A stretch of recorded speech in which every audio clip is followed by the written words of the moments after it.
Од 1 јули Дојран ќе добие 24 часовна здравствена заштита, откако денеска доби донација од амбулантно возило за брза помош. Возилото е донација од правно лице од Германија и постојано ќе биде во Стар Дојран, а во амбулантата ќе се ангажира медицински персонал од Гевгелија и Струмица по системна ротација, кажа денеска министерот Филипче. Понатаму, повторно за прв пат, овие летни месеци ќе има здравствени работници, доктор и медицинска сестра, кои што ќе бидат на располагање 24 часа.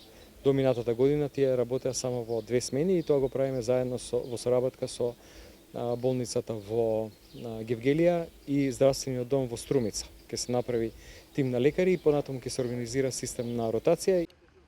Градоначалникот Ангов подлече дека со амбулантното возило во голема мера ќе се скрати времето на интервенции во Дојран, кога во оваа место престојуваат и по десетини илјади гости. Како општина, во соработка со Јапонската амбасада, по завршување на туристичката сезона, ќе пристапат кон реконструкција и на објектот. Ке подолго време размислуваме за реконструкција на овој објект и се работи за реконструкција на амбулантата во Стар Дојран, која што пред се ќе значи реконструкција за подобра примарна здравствена заштита. Како што напоменавме, освен реконструкцијата, за прв пат општина Дојран добива и возило за брза помош, кое што е обезбедено од донација од приватни стопанственици, приватен стопанственик, се работи за руски транс. Инаку во Стар Дојран нема ниту една приватна амбуланта со матичен лекар која нуди здравствени услуги.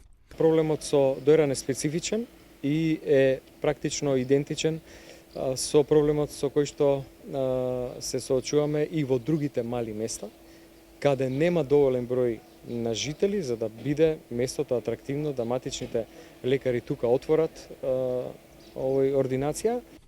Лани за време на туристичката сезона во Дојран дежурија екипи од здравствен дом од Гевгелија, но само до 20 часот, заради што реагираат дојранчани и гостите што престојуваа во ова место.